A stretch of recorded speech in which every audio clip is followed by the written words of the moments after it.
everybody. Welcome to another edition of Interactive Wrestling Radio here at WrestlingEpicenter.com. I am Patrick Kelly, being joined by Nick Knoll. James Walsh should be joining the line shortly. And, Nick, how are you feeling? Well, evidently I'm better than Lillian Garcia. That poor girl.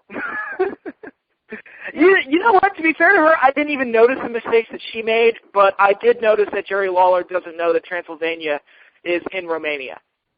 But to be fair, though, does Lawler make the same mistakes every single show for 10 straight years, leave for 2 years, come back and start making those same mistakes again? Yeah. Oh, man. But no, I didn't even notice her mistakes, but apparently she got into a fight with the other announcer. Well, you know what? If I'm Justin Roberts, I probably am thinking to myself, you know what? I do this job fine. I don't make mistakes. I don't fall coming down the ramp. Why do they have this woman around for no other reason than to look hot in a dress? Look, I know that she has a huge fan base, but to me, I'm just thinking it's like, especially now now that everyone's on the same show, on the same two shows, right. We don't need two different ring announcers. No, I agree. I mean, any semblance of a brand extension that they ever had is pretty much dead now, and anybody who doesn't see that is just fooling themselves, which, you know, there are a lot of things that they need to get rid of to us. We don't need two announce teams. We don't need, which, again, I mean, Cole's on both teams, so even then, it's kind of like, you know. We don't need, two sets of mid-card titles. We don't need two world titles, definitely. So, yeah, I mean, this whole red and blue thing, it's pretty much dead. We don't need John Laurinaitis to remind us that he is the general manager of both Raw and SmackDown. They more or less could just say he is the general manager of the WWE roster and be fine with it. I mean, I think technically William Regal is supposed to be like the GM on NXT, but the only people I think that watch NXT anymore are the wrestlers on NXT. I can't believe NXT is still going. It's like, what's the point? It gets better, Patrick. They're now planning to rebrand it. They're doing this whole set of TV tapings at a university, the plan being then to relaunch NXT as like essentially like AAA baseball, where it will essentially just be SCW TV on only calling it NXT, but they have a schedule set up. They've already filmed the first set of shows. The one thing they don't have, a network to air it. Oh, there's the WWE network. So, which I think is I think is currently on schedule to be launched sometime in 2015 at the rate it's going. But we'll see. It's wasn't the network supposed to debut this month, and then it got pushed back? The last I heard about the network was no cable company or satellite company, i.e. Cox Communication or CenturyLink, Cox Communications, Dish Network, DirecTV. No one has said, okay, we'll pick it up and put it on our system. That's amazing because, I mean, you look at some of the stuff that is on Dish Network and DirecTV and those other providers, it's like, it looks like they'll pick anything. Right. Yeah, well, so we'll see what happens. I mean, but I think this is a good transition to talk about other changes going on in the pro wrestling television landscape, and that is that both WWE Raw and TNA Impact Wrestling are changing the way they do things up. For TNA, at least for the duration of the summer, they are going to go live every week during the summer.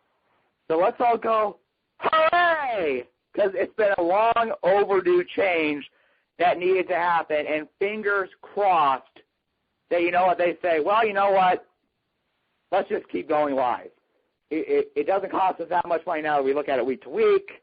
We like the energy. God, maybe please let the fucking ratings go up a little bit just to justify it. Because I honestly feel like, even Hulk Hogan, I don't agree with this, but he said once, about 70% of our problems would be fixed if we could just go live. Now, I think that's... Well, that's not true. Yeah, exactly. But I do think, at the very least, it's not going to change the writing or the booking or anything, but it will make the show seem more lively and give it more life to it and make it easier to watch. If nothing else, it'll be more acceptable to watch it. And James, are you on the line? I guess I thought I heard him, but okay, never mind. But yeah, TNA going live, it's something that they probably should have done from the beginning when Hogan got there, rather than rushing to Monday nights. They probably should have just kept doing live shows on Thursdays. Yeah, which I definitely agree with. And I'm just excited because, I know like wrestlers have said, well, for us it doesn't make that much of a difference because when we go to the ring, we're live anyway. You can't really go back, and which is somewhat untrue because, when someone really botches a finish, they have to reshoot it. But I get what they're saying. But for the fans watching the show, there is just a television audience, definitely. Yeah, there's a different energy that's there live, and I'll say this. I think one thing that will probably come off a lot better would be the open fight nights going forward. Because then you know what? Then you really don't know who's going to call who out. A lot of people, myself included, read TNA spoilers, and sometimes I feel like that just kind of hurts the energy. I try to watch it without seeing the spoilers, but then I can't resist. I'm like an addict. I have to read them, and it's like, well, then I kind of know what's going to happen. Okay, I know that this guy gets a shot at the TV title. I know this girl turns heel. I know that that's the next challenger for the heavyweight championship. So it's just something that's needed to be done, and I'm so glad to see it happening, even if it's just for the summer. Yeah, well, if it's a success, hopefully it'll lead to some other things for TNA, hopefully staying live for the rest of the year. They're also moving their show up an hour, starting May 31st, from 8 o'clock to 10 o'clock rather than 9 to 11. And I think that was probably done to counteract the decreasing ratings because numbers were going down. Numbers were going down, but they've rebounded somewhat. I always look at ratings and whatnot, and people are so glued to, oh my God, it's this, it's this. So yeah, but if you look at the viewership numbers, sometimes they're consistent. My issue with ratings and using television ratings is, number one, the scales change depending on what you're on, i.e. Ring of Honor claiming they outdraw TNA, flying sack of shit. And i.e., it's weird. Say, for example, if more people are watching because the NBA Finals are on, you can actually draw more people watching your show that given week, but you'll have a lower rating because more people might have had a TV on watching the NBA game.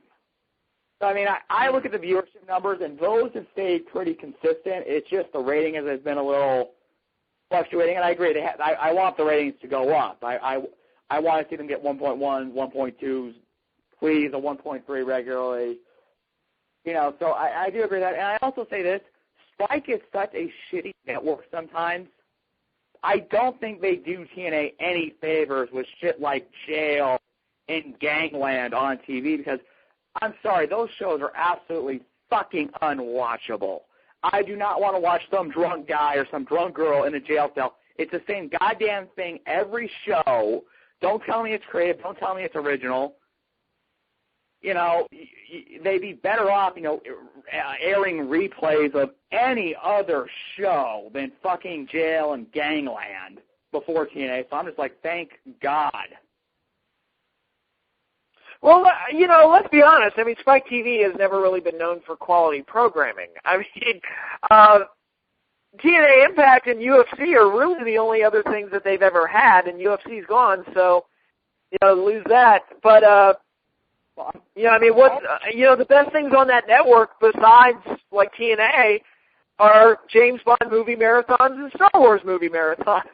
Other than that, I remember when TNA first came on to Spike, and it was Saturday nights, and they had this fat redneck show that was the worst thing I've ever watched. I can't believe that this is the lead-in for TNA. It's horrible. Well, yeah, I remember those days because that was another time people going, oh, my God, TNA's ratings are crashing, TNA's ratings are crashing. I'm like, well, of course, they probably have to build the majority of their audience from scratch because only the mentally retarded are going to be watching this redneck show. Apparently nobody watched it because it got canceled. It didn't last long. Yeah, which thank God. I mean, I was hopeful when they were going to launch that MMA live show, I was hoping that would be the lead-in for Impact, because I thought, well, that would at least, have some of the same people watching, I think, the young male demographic, which, let's be honest, that's Impact, that's wrestling. That's what wrestling fans are, and that's really, for the most part, what MMA fans are. And then they put it behind it, Impact Wrestling, which I was like, shoot. Because, I'd rather watch an MMA news and notes show than watch, 90% of the other shows Spike puts on the air. Oh, yeah. Yeah. No question. They also started the new Unsolved Mysteries, which I will never forgive them for. That show was horrible. I actually did not know that they brought back Unsolved Mysteries. Oh, they did. Well, here's what they did. They basically cut out all the footage of Robert Stack, put in some new guy who, and they presented it like America's Most Wanted. That like the same sort of presentation as America's Most Wanted, so it had none of the atmosphere that the original shows did. And it's like, well, okay, are the cases new? No. They just replayed old cases, so it's like, well, why cut out Robert Stack? What's the point? Wait, I do think I saw that. I remember that actor. He was an older gentleman with an Italian accent. He was on Law and Order for a couple years. Yeah, he's not a bad guy, but he's no Robert Stack. Right. And he was no Jerry Orbach. Yeah. Yeah.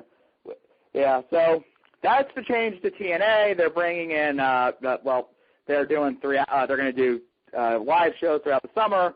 We're happy about that, and I haven't had a chance to get Patrick's thoughts on this next story, but I kind of think he's going to agree with me, and that's WWE is going to extend their show to 3 hours.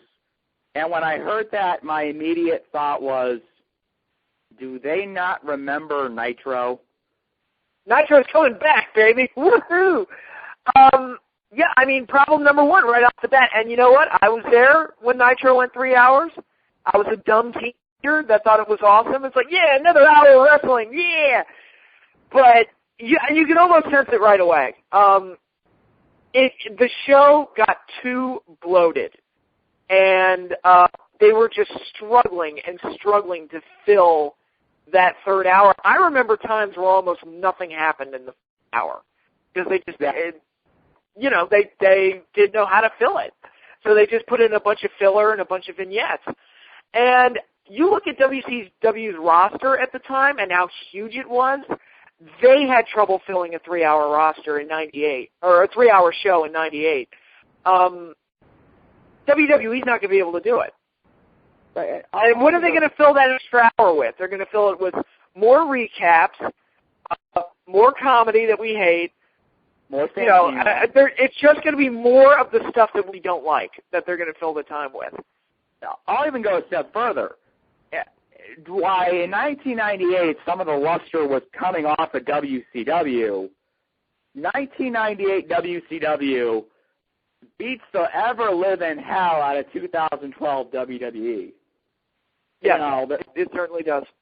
Better, things were starting to run thin, but it wasn't so bad. WWE has a lot of the same problems WCW had in 1999 right now. Yeah. A 3-hour show.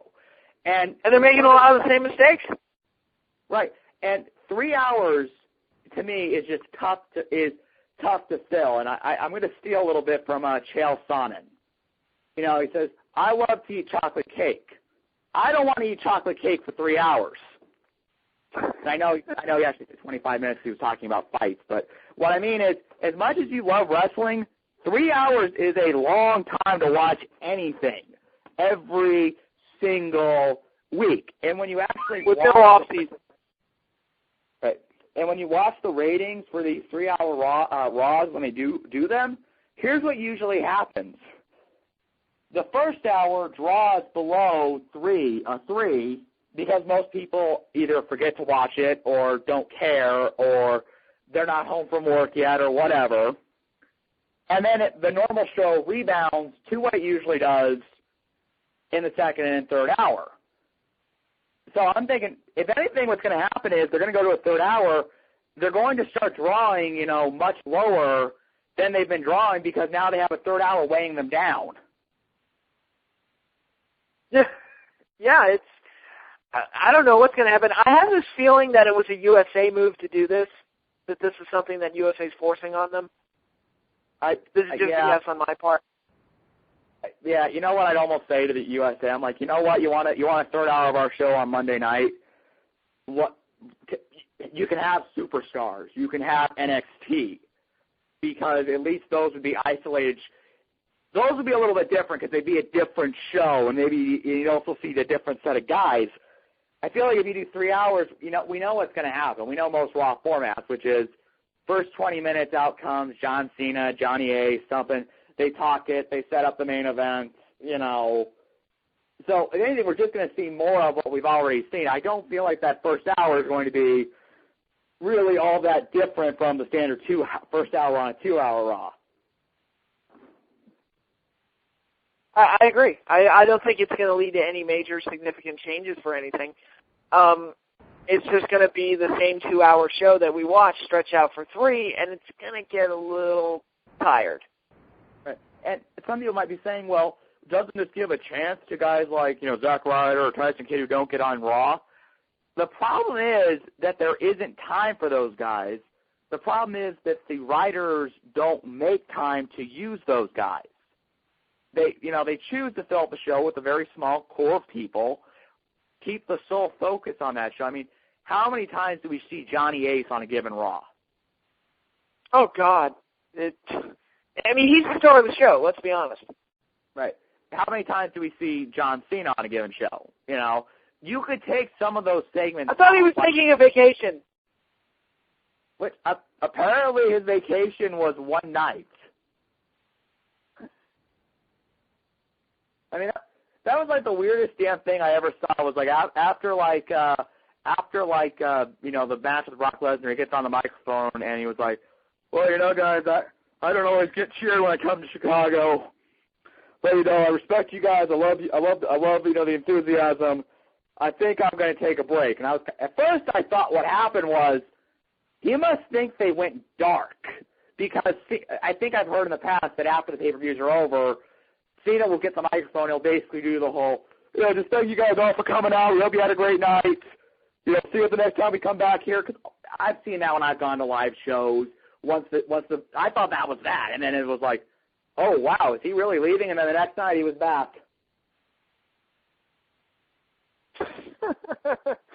That's really funny, but yeah, apparently he's getting divorced.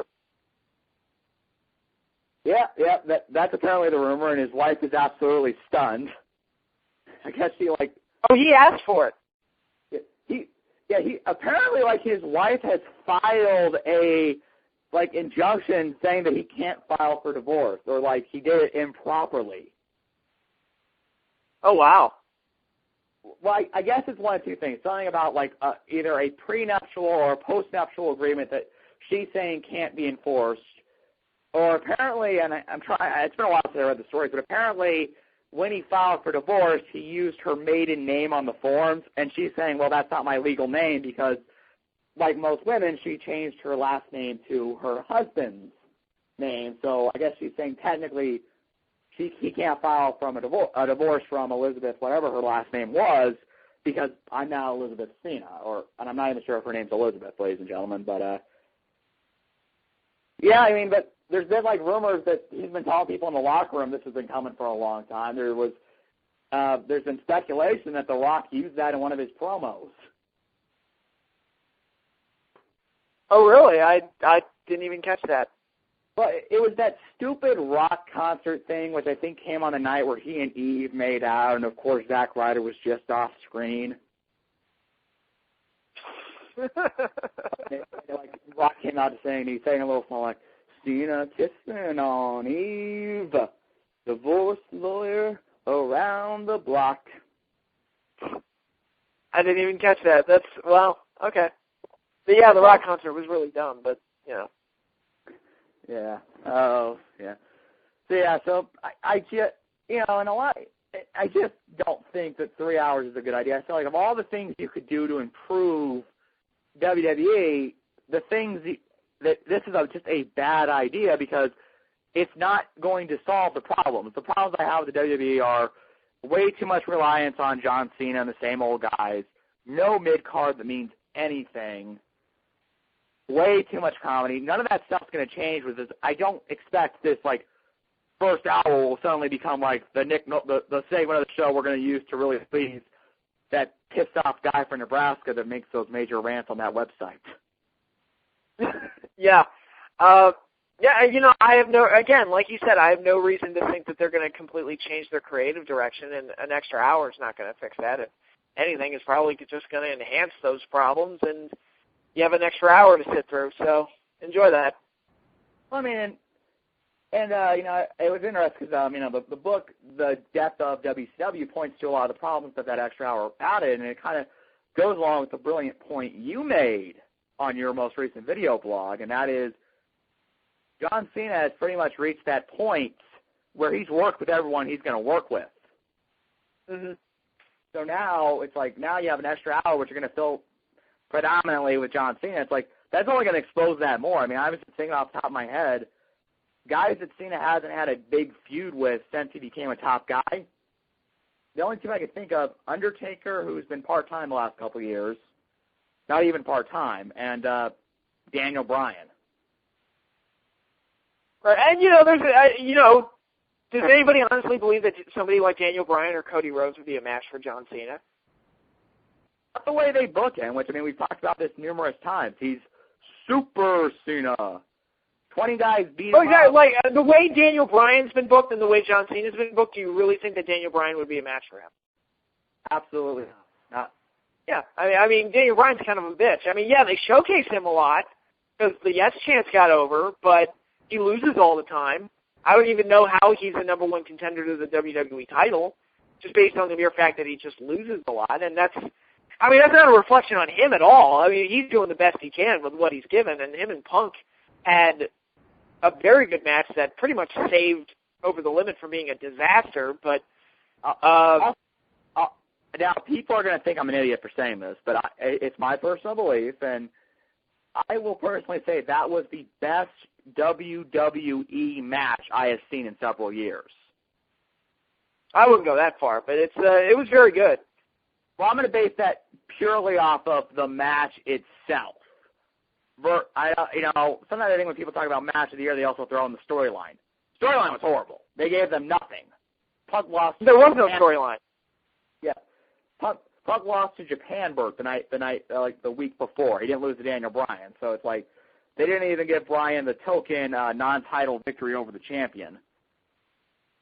So I enjoyed that match. I even went so far as to say because I thought, wow, they actually gave those two guys time. I was convinced, like, Psycho AJ was going to, like, drug Daniel Bryan, and we were going to see, like, a creation of, what's the movie with the Stephen King novel where the guy's a writer and he crashes. Oh, Misery. Yeah, that. Misery. With Kathy Bates, right? That's Kathy Bates. I was convinced I'm convinced they're going that route with AJ at some point. And I thought they were going to put Japan Bird in that match. So they gave us the match that, the wrestling fan won. Like the person like me that likes the in-ring aspect a little bit more than I like the storyline sometimes, I got that out of that match. And I felt like, wow, they even have the perfect moniker to just book an automatic rematch because you can have Daniel Bryan saying, I made him tap out. I should be given the next title shot. I won that match.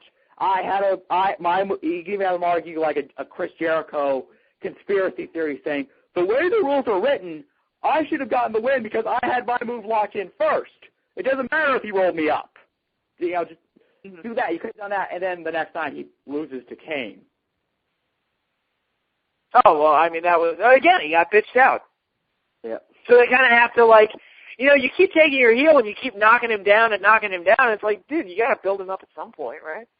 And I'm not saying that just because I like Daniel Bryan and I don't like watching him get bitched out. I'm just saying but look, you're not going to do that to Lord Tensai. I mean, if Lord Tensai were getting the title shot, he would not be getting bitched out every week. Well, God, I mean, Lord Tensai fucking beat John Cena. The only people that are exactly. The only people that are allowed to do that are The Rock, Lord Tensai, and Johnny Ace. Well, I mean, we all knew that Ace was going to win that match. Oh, my God. The minute that they fired Big Show on Monday, I said, yeah, Big Show's going to turn heel. It's time for the annual Big Show heel turn. Yeah. And then when they said it, well, if any WWE superstar interferes, they will be fired immediately. I'm like, well, okay, who just got fired tonight? Seriously. It was about as obvious. If they were going for any type of mystery with that or suspense, that was a total failure. They didn't even have the good sense to space it out by a week or something. Yeah, and now, the board of directors who said that they would fire anybody that interfered, they're going to allow the guy that did interfere to be rehired for doing the thing that they threatened to fire people over. Exactly, and you know what? And every month they do this tease with Johnny Ace where they say, Mr. Ace, you might be fired. Because they want the fans to go, oh, yay, he's going to get fired, he's going to get what's coming to him. And then he never gets fired. It's okay, you know what? Anybody that works a job like that, if you get that many verbal warnings, you've been fired by this point. I'm still waiting for the roster to walk out on him like they did to Triple H. I mean, even if it's just the baby faces, it's okay, still, that's half the roster. Right, exactly. I mean, they did this whole, which is another one that had huge plot holes because the entire roster quit working for the company because Triple H ran Raw. Yet technically Triple H is still the COO of the WWE. I mean, that it's so wait a second. That's if the New York Yankees had a huge falling out with the general manager and he was still technically running the team, or he bought the team out from under the current ownership, which is I think still the Steinbrenner family, and they'd all go back to work with them. It makes no fucking sense. It's the way they present the show, it doesn't work like any other business in the world, and I mean that in a bad way because it's look, no, this is just stupid. I mean, so much of this just makes no sense at all whatsoever. I mean, I'll say this, with any form of entertainment, there's a certain amount of, okay, just go with it, okay? For example, with Batman, we know that the amount of times that guy's been shot at some point he would die in the real world, but you know what, just go with it. But the problem is with WWE, they go so far in all these different things, and it's always the same thing. I mean, again, the same old problems. For example, with the IC title match on Sunday. Of course Christian was right behind Cody Rhodes. That's how it always works. Whoever he wouldn't want to see or hear this conversation is right behind you.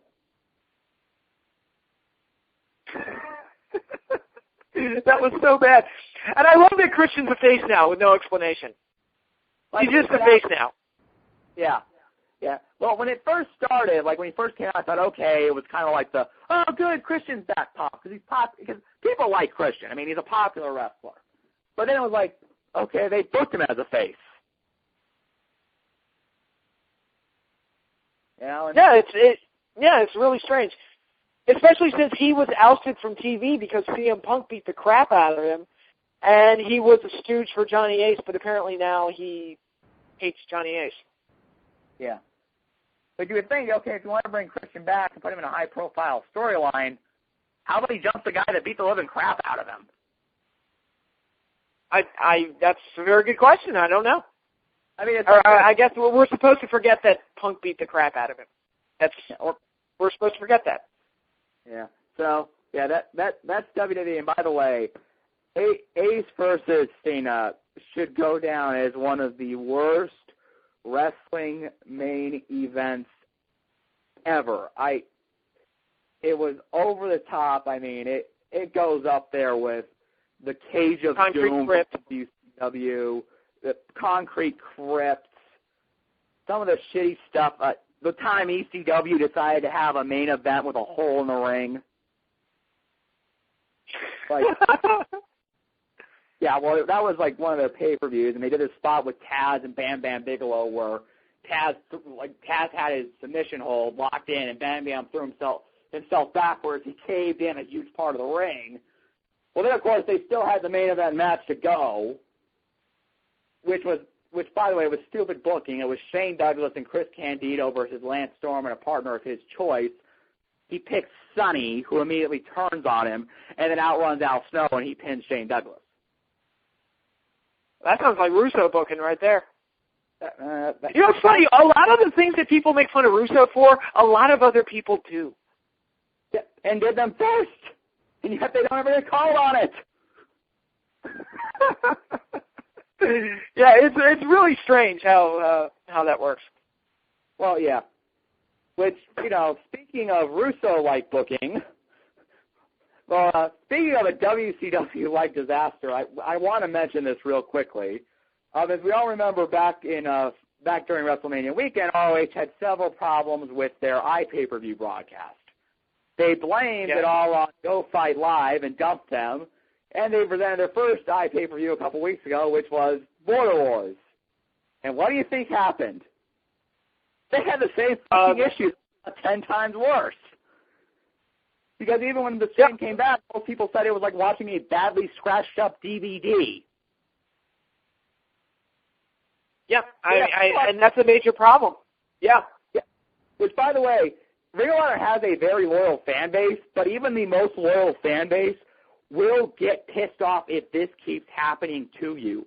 Because basically you said to everyone, well, it wasn't our fault, guys. It wasn't our fault. It was the provider. It was the provider. We promised. We're going to fix this problem. And then they throw, this pay-per-view on their new system, which they did which honestly, 2 weeks before they hadn't announced what they were going to do, which I was thinking, okay, this is a recipe for disaster because you still don't have any idea what you're doing. It's better not to broadcast this and just film it as a DVD than piss off your fan base and screw it up again, which, by the way, they did. I mean, they fucking blew it big time. Now, I have a question for you, because, Ring of Honor isn't the only one that used Go Fight Live as an iPay-per-view provider. Dragon Gate did. I believe Evolve did as well. Did they experience any of those same problems? I haven't heard any other issues from any other wrestling provider. I know Shikara Pro is doing an iPay-per-view on Go Fight in a few weeks. I think now Evolve and Dragon Gate have moved to their own system owned by Gabe Sobalski and Sal Hashimoto or whatever his name. I apologize if that was not even remotely close to your name, sir. But it's some name, Sal that ends with an H. It sounds Japanese to me. He was former owner of FIP. They now do their own system. But I've never heard of issues with Go Fight like Ring of Honor had. And then the fact that they had their own problems during the pay-per-view kind of makes you wonder, okay, was it Go Fight's fault, or did you just use them as an scapegoat? Well, I mean, this problem was going on with Ring of Honor for a while. I mean, this didn't just happen once or twice. This was going on for a lot of their iPay-per-views. And right. I did order a Dragon Gate pay-per-view last year, and that one worked completely fine. So I don't know what Ring of Honor's problems are, but I've already said I'm never ordering another one of their pay-per-views until they can prove to me that they can consistently put on these shows without a hitch. Yeah, and by the way, Patrick, here's kind of like the final kick in the balls to all the people that bought that pay-per-view. This week on Ring of Honor TV, which will then be uploaded to YouTube and their website in a couple of weeks, they're going to air the main event from that show. They're not going to air a rematch. They're not going to air a rematch at a second TV taping between Kevin Steen and Davey Richards. They're airing the Davey Richards-Kevin Steen title match from the pay-per-view where Kevin Steen won the title. Well, I guess nobody ordered the pay-per-view, and that's why they're doing it. Well, I think Yeah, but you know what? If I'm someone who actually did order that pay-per-view, which I think people did, and trust me, I read a lot of pissed off comments on Facebook and YouTube and the various other wrestling websites. There were a lot of pissed off people, and this is kind of like the extra kick in the balls, because it's like, it's how you might think, well, wait, are they kind of doing that as a makeup? They've already offered like refunds or a free pass to their next internet pay-per-view, which just sounds like a bad idea. You know what? Don't do an internet pay-per-view. Prove you can broadcast a show for free and see how well that goes. Then do another one where you have people to pay. Yeah. That's what they should. Actually, you know what? That's what they should do. Just broadcast their next show for free. Yeah. I'm absolutely serious about that. And maybe they have to limit the capacity, like, say, I don't know, like do like a bonus, like, I don't know, do like a sale on ROHWrestling.com and say, like, the first 500 people to order will get a special bonus show, you know, your next DVD tapings. You know, I don't know. You know, work something out.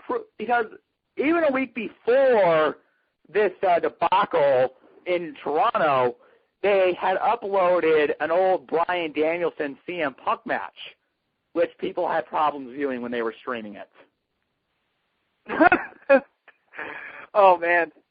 Like, yeah, like the head of, like, the COO of, like, Sinclair Broadcasting, which are now the owners of Ring of Honor, did a press conference where he spun and lied so much I thought he was running for office. And basically the joke when it was announced they were going to do that, everyone said at once was, well, I hope they don't try to stream it online. Yeah. Which, and by the way, I want Jim Cornette to come back on this show because I got a lot of shit to call him on, because this is the guy that once said, well, you know, what we're going to do is we're going to do 80-style wrestling with the young talent. I guess that younger generation of talent includes Fit Finlay, Lance Storm, and the world's greatest tag team, i.e. guys that were stale years ago, and Rhino. Oh, wow, that's wow. I didn't know Fit Finlay was there. Yeah, he's there, and he's already been announced for another match. And they're bringing in Lance Storm, which I guess they wanted to pass the torch to some guy named Mike Bennett. So evidently now Mike Bennett will be known as the guy that has really overrated matches and boring promos. I've never seen the guy work. I remember watching him. He did like an intro or something, like he sat in the crowd or something during a Christopher Daniels match, and that's how long ago it was when I saw him. So I don't really have an impression of the guy. I don't know. I think he's got potential, but I feel like they're kind of wrecking his own thing, because he's dating Maria Kanellis, whatever the fuck her name is, the former WWE diva, and they've kind of made her the focus of his act, which I'm thinking, okay, these two people are dating. Maria has dated at least 3 other wrestlers. How long is this going to last? So when she breaks up and doesn't want to show up for Ring of Honor events anymore, this kid is screwed. I don't know. We'll see, I guess. I forgot Maria was even there. Well, surprised she's there, actually. Which, by the way, one thing I would also ask Jim Cornette, why do you give some guys 3 different managers? Because Bennett has Maria. He also has his trainer, Bob Evans. The Embassy, which is a longtime stable in Ring of Honor, is now managed by Prince Nana, Prince Nana's lawyer, and Prince Nana's girlfriend in all different capacities. So I'm thinking, okay, I can understand having the girlfriend to have a hot piece of ass at ringside, but do you really need a lawyer and a manager? Sure, why not? Sounds like it must look amazing when he walks out. He's got a fucking entourage. Oh, jeez. Yeah, so that's kind of, so yeah, those are kind of the big stories in wrestling, and then there's a couple other ones, which one I wanted to talk about. That is, which I just think this is cool. It's the signing of King Mohammed Lawal to wrestle for both TNA and fight for Bellator Fighting Championships, which Spike TV will has a deal with. They'll come on to Spike in 2013, and I just think this has the potential to be pretty cool. Now, I have no idea who the guy is, so but I've had people tell me that he's very charismatic, he's a good fighter, and he could probably fit in with the TNA atmosphere. Is that true? Absolutely. He's a former world champion. He won the Strikeforce light heavyweight championship a couple of years ago. He's one of the top. He's highly respected, very, very charismatic. He's one of the most charismatic guys in mixed martial arts. Yeah, I think he'll fit in well. And one thing I've liked in his interviews is that when he's talking about wrestling, he has the attitude of, well, I'm excited. You know, at the very least, he's saying all the right things. Sometimes when celebrities come into wrestling, you kind of get the sense of, yeah, I'm really just here for a paycheck. That Maria Menounos, you know, and they don't care. I feel King Mo actually seems like he wants to do this, and the plan is, and from what I understand, it's not going to be, well, he's going to wrestle for TNA while he serves out a suspension from MMA competition. He's actually going to, like, split his time. Like, he'll work for TNA X amount of months. Then as he gets ready for the light heavyweight tournament, which Bellator is the tournament promotion where you have to win a tournament to get a title shot, he'll kind of go into his training. What a crazy idea. Yeah. So it'll kind of be like a special attraction, which I think which might actually help him a little bit, because while he's going to know a lot of, like, basic wrestling things, you could probably turn, you know, like, pretty much any submission hold he knows into a finisher or something on the ground. He's going to be somewhat limited because, you know, MMA and wrestling are different. One, you're actually trying to hurt the guy. The other, the goal is to not hurt the guy. Yeah, something that Lesnar didn't quite always get, you know, which is why I kind of cringe whenever Brock Lesnar wrestles, because he's a little slightly careless with the guys he works with. Yeah, which you hope. I mean, from what I understand, he actually will go down to Ohio Valley Wrestling and work with their great staff out there, which I feel like, well, you know, if he's actually serious to be a trainer, he's getting trained, he's ahead of 90% of the WWE divas. Oh, yeah. Well, if he's got the physical tools, that'll certainly help. So, yeah, I hope that works out for them. I know that's something that TNA's always wanted to do, is kind of cross-promote with MMA, and that's not a horrible idea, to be perfectly honest. So, be honest. I mean, let's talk about it. I mean, if you look at pro wrestling and MMA, they pretty much rub hand in hand. I mean, two of the original MMA stars were Dan Severn and Ken Shamrock, both of whom were professional wrestlers before they were MMA fighters. And Brock Lesnar is one of the biggest stars that UFC's ever had. Exactly. I mean, over in Japan, Josh Barnett, who just competed in the Strikeforce Grand Prix and is former UFC champion, he wrestled for New Japan. So, like, even like Judo Gene LaBelle, who some people see as the forefather of mixed martial arts in America, worked as a professional wrestler. So there's a long crossover between mixed martial arts and pro wrestling. So, TNA's been excited about this.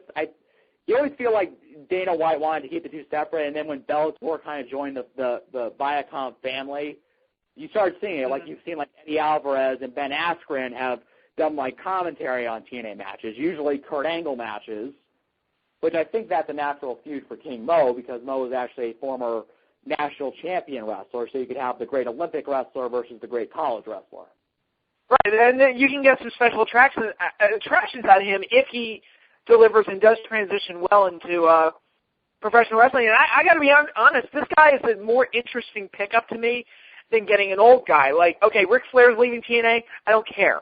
I think, you know, all Ric Flair's good for at this point is nostalgia, and TNA doesn't even own his history like the WWE does. So, you know, Flair just doesn't belong there. I don't think Hogan belongs there. I think if Sting is there, he should only be a special appearance guy. This, to me, and even if, you know, somebody like Randy Orton became available and TNA picked him up, I don't think it would be that interesting, but this is something that's like, okay, this guy's never been in wrestling before, but he's from a different environment entirely, and he carries a bit of fanfare with him. So I was like, okay, let's see how he does. I think this is fascinating. Exactly. I think I agree with you. It is fascinating, and and depending if he does really well, and you have him and he wins the Bellator light heavyweight championship, which he's very capable of marching through that tournament and winning the whole thing, and then winning the title subsequently. You could have a huge attraction. You could have a great story of, especially if he got really good at wrestling. You could say, ladies and gentlemen, it is the MMA champion versus the pro wrestling champion. Whoever the TNA world champion is, you can say he's going to try to make history. Yeah, they wanted to do that with Lashley, but Lashley didn't pan out in either area. Like, he left TNA, like, right after he got there, it seemed. And apparently in MMA he's been a flop. Well, I mean, what happened was he lost to Wes Sims, which was kind of one of those fights. It's like, if you're ready for a title shot or really to be ready for the higher level, you're going to get through that guy. And then he fought a guy at a lower event he significantly outweighed. The guy weighed in at 215. Lashley weighs in about like 260. And essentially everyone was saying the guy could cut to middleweight pretty easily, which is 2 weight classes below the heavyweights. And Lashley basically gassed out in the first 3 minutes, won the fight, but it was kind of like one of those things where the guy that lost got more respect because it's like, wow, kid, you took a huge risk. You came up here and fought this big old boy when you probably should have been down in the middleweights. Right. But I'll say this. I think even I saw one writer refer to it as, quote, the worst MMA main event he has ever seen. Oh, wow. Which means Bobby Lashley may, in fact, have topped that guy's list as the worst wrestling main event of all time. So Bobby making history. So Bobby did technically make history in wrestling and mixed martial arts. It just wasn't good history. Oh. Yeah. I remember Bobby Lashley was hot for about 3 weeks when he first debuted for WWE. And it was like, oh, my God, they found their Goldberg. And then, no, he didn't pan out. Then he talked, and then they had him lose. And we realized, he sounds like Mickey Mouse. Yeah. Well, they've got their new Goldberg now, and like, Ryback. There goes that Goldberg thing. Yeah, well, they've got Ryback now, so they're fine on the poor man's Goldberg thing. Hello? Hello, Nick?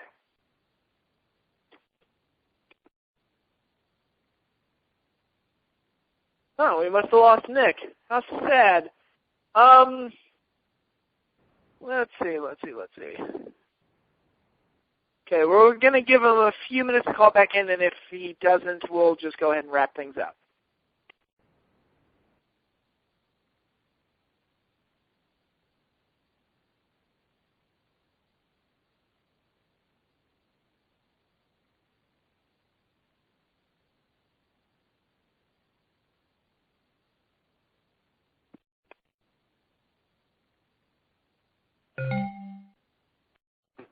Hello? Patrick. Yeah, Patrick, can you hear me? I can hear you. I think my phone cut out. Okay, we're back, ladies and gentlemen. All right, so, Nick, what were you going to say? I completely forgot. I have no idea where I got left off. Lashley sucks. Okay. Yeah, Lashley does suck. Yeah. I made a Ryback joke, but I don't think you heard it. Yeah. Was it? Let me hear it.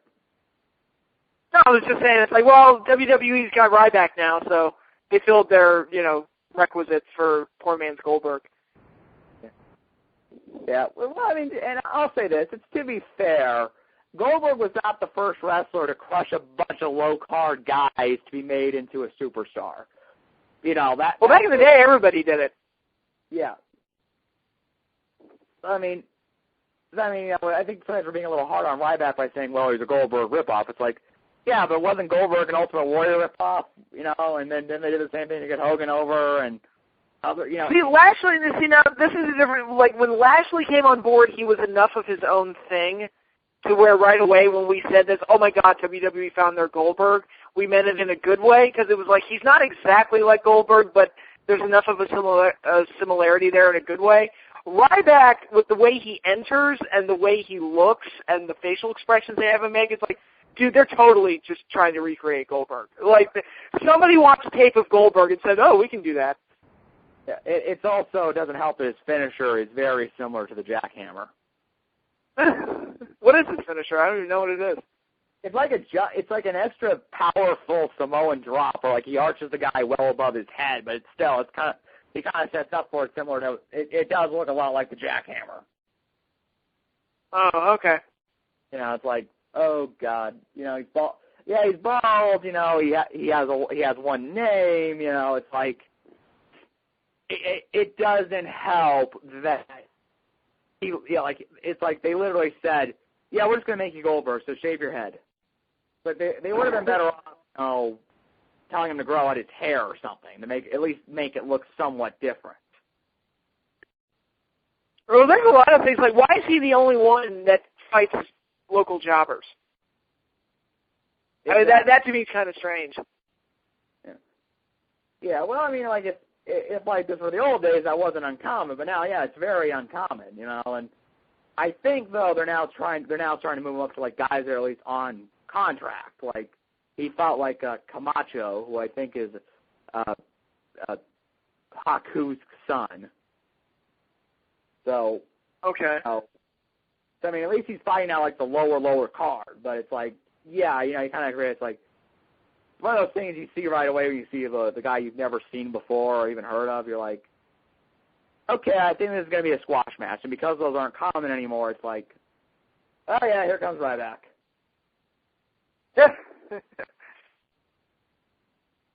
Yeah, I mean, yeah.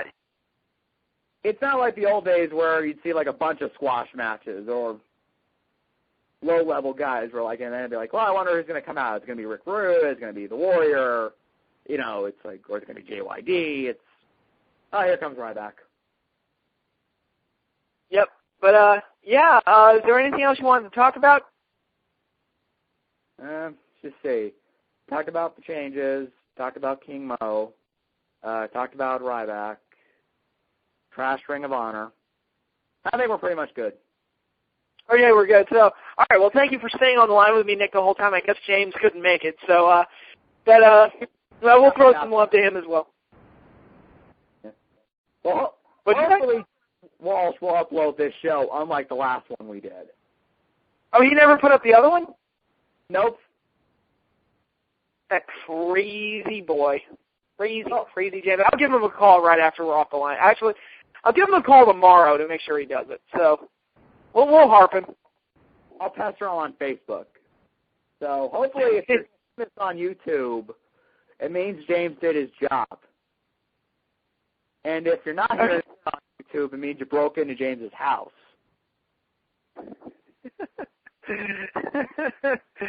Okay, all right. Well, that's all we got for tonight. Thank you, Nick, for staying on the line with me, and thank you to everybody who's listening to this, assuming this gets put up, and we'll all talk to you later. Bye-bye.